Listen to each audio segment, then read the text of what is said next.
पाकिस्तानी गोलीबारी का मुंहतोड़ जवाब, 2 पाकिस्तानी फौजी ढेर। जी हां, सीज फायर की खिलाफ वर्जी के बाद हिंदुस्तान की जवाबी कार्रवाई हुई है और मनकोट और कृष्णा घाटी सेक्टर में पाकिस्तान ने गोलीबारी की थी, जिसका हिंदुस्तानी जवानों ने भी मुंहतोड़ जवाब दिया है। तो पाकिस्तानी गोलीबारी का मुंहतोड़ जवाब, 2 पाकिस्तानी ढेर कर दिए गए हैं। सीज फायर की खिलाफ वर्जी के बाद हिंदुस्तान ने जवाबी कार्रवाई की है। पाकिस्तान लगातार गुज़िश्ता कई दिनों से सीज फायर की खिलाफ वर्जी कर रहा था, जिसके बाद हिंदुस्तानी जाबाजों ने भी मुंहतोड़ जवाब दिया है और 2 पाकिस्तानियों को ढेर कर दिया है। हिंदुस्तान की जवाबी कार्रवाई में मनकोट और कृष्णा घाटी सेक्टर में पाकिस्तान ने गोलाबारी की थी। रमेश बाली इसी खबर पर बराह रास्त हैं हमारे साथ, हमारे नुमाइंदे। जी रमेश बाली, जानना चाहेंगे आपसे आज किस तरह से हिंदुस्तान ने कार्रवाई की है और पाकिस्तान को सबक सिखाया है? जी बिल्कुल, आपको बता दें कि पिछले कई दिनों से लगातार पाकिस्तान की नापाक हरकत जारी है। पाकिस्तान की तरफ से पुंछ जिले के कई इलाकों में गोलाबारी की जाती है और कई जो रिहायशी इलाके हैं उनमें गोलाबारी की जाती है और कई जो जख्मी भी हुए हैं जो सिविल लोग हैं। पिछले कई दिनों से लगातार जो हो रही गोलाबारी थी, आज जो भारतीय सेना ने पाकिस्तान को मुंहतोड़ जवाब दिया है, जिससे पाकिस्तान की 2 पोस्टों को तबाह कर दिया गया और 2 सैनिक पाकिस्तान के मारे गए हैं, जिसकी पुष्टि पाकिस्तान और सेना ने भी कर दी है। और आपको यह बता दें कि इसमें कुछ जो सैनिक जख्मी भी हुए हैं। इससे पहले भी पाकिस्तान के कई सैनिक मारे गए थे जब भारतीय सेना ने जवाबी कार्रवाई की थी, लेकिन इसके बावजूद भी पाकिस्तान सुधरने का नाम नहीं ले रहा है। पाकिस्तान की नापाक हरकत लगातार जारी है।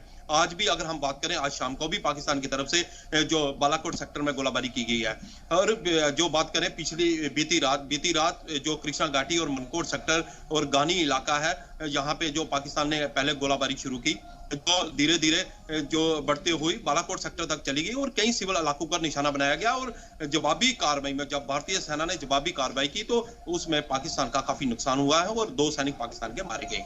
बिल्कुल, 2 सैनिक मारे गए हैं। और हम देख रहे थे गुज़िश्ता कई दिनों से पाकिस्तान इस तरह की हरकत, अगर हम देखें पुंछ के अलग अलग हिस्सों में और खास तौर से जो सरहदी इलाके हैं वहां पर कर रहा था और इससे आम लोग बहुत ज्यादा परेशान थे, मुतासिर हो रहे थे।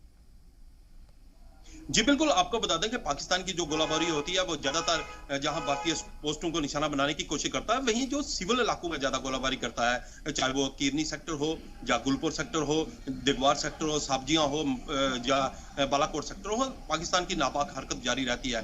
हालांकि पिछले दिनों भी इसी सेक्टर में पाकिस्तानी सेना के 4 सैनिक मारे गए थे और इससे पहले जो किरनी सेक्टर में भी इसी तरह जो पोस्टें उड़ाई गई थी।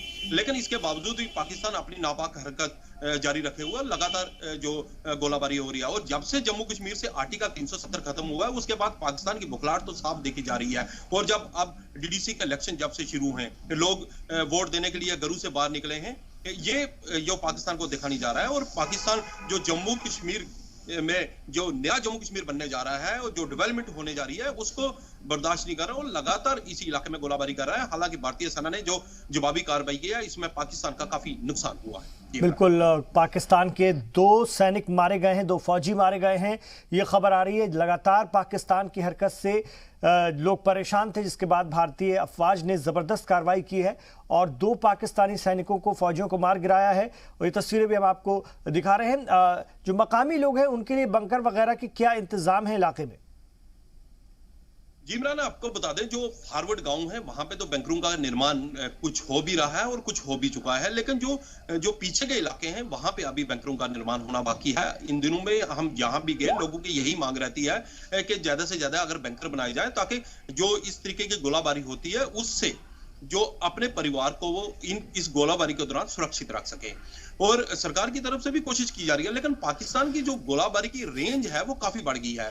और पाकिस्तान की गोलाबारी की रेंज जो पहले 1 से 2 किलोमीटर तक हुआ करती थी, जो भारतीय पोस्टों को निशाना बनाया जाता था, लेकिन अब वो बढ़ते बढ़ते काफी दूर तक आ गई है। और जो पीछे के गांव हैं वहां भी गोलाबारी, अब जो पीछे के लोग हैं उनकी भी यही मांग है कि ज्यादा से ज्यादा यहाँ पे बैंकर का निर्माण किया जाए, ताकि आने वाले दिनों में जो लगातार पाकिस्तान की तरफ से इन्हीं इलाकों में गोलाबारी होती है, उससे वो उनका अपना परिवार सुरक्षित रख सके। लेकिन जहां भारतीय सेना की ये कोशिश रहती है। भारतीय सेना जब भी जवाबी कार्रवाई करती है तो वो सिर्फ जो पाकिस्तानी सेना की पोस्टें हैं उनको टारगेट करती है, लेकिन जो पाकिस्तान की कोशिश यही रहती है वो सिविल इलाके को ज्यादा टारगेट करके गोलाबारी करता है। जी बिल्कुल। और पाकिस्तान की इस तरह की नापाक हरकतों का यही एक वाहिद जवाब हो सकता है जिस तरह से पाकिस्तान इस तरह की हरकत करता है और आर्टिकल 370 हटने के बाद उसकी हरकतें बढ़ी हैं। शुक्रिया आपका रमेश बाली इस पूरी जानकारी के लिए।